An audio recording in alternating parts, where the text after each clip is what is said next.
Hello বন্ধুরা, তোমরা কেমন আছো? আশা করি খুব ভালো আছো। তো দেখো, শীতকাল মানেই হচ্ছে খুব ভালো ভালো খাবার খাওয়া, ঘুরতে যাওয়া, সব কিছু। তো দেখো, আমি এখানে আজকে বানাচ্ছি কড়াইশুঁড়ি কচুরি আর আলুর দম। এই দেখো, ময়দাটা আমি মেখে রেখে নিয়েছি, আর এখানে কড়াইশুঁটিটা ভালো করে পেস্ট করে আমি একটু ফ্রাই করে নিচ্ছি। আর এখানে আলুর দম রয়েছে গরম গরম। আর এই দেখো, আমি চালু হয়ে গেছি।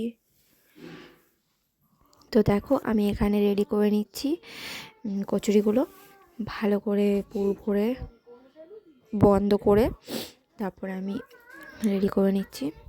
তো চলো রেডি হয়ে যাক। তো দেখো গাইস, আমি এখানে ভালো করে বেলে নিয়েছি, তারপরে আমি চেপে নিচ্ছি ভালো করে লুচিগুলো। লুচি নয়, সরি, কচুরি। যাই হোক, শীতকাল মানে তো গরম গরম কচুরি আর আলুর দম, আর তো জমে যাবে। তো চলো, আমি এটা ভালো করে ফ্রাই করে নিই।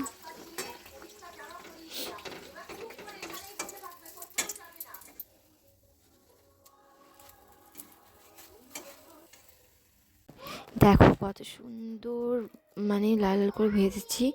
আর এটা দেখো কি সুন্দর হয়েছে ভেতরটা, আর টেস্টও খুবই সুন্দর হয়েছে, খুবই সুন্দর, খুব সুন্দর টেস্ট হয়েছিল। গরম গরম পুরো ভাপ উঠছে, ধোয়া উঠছে।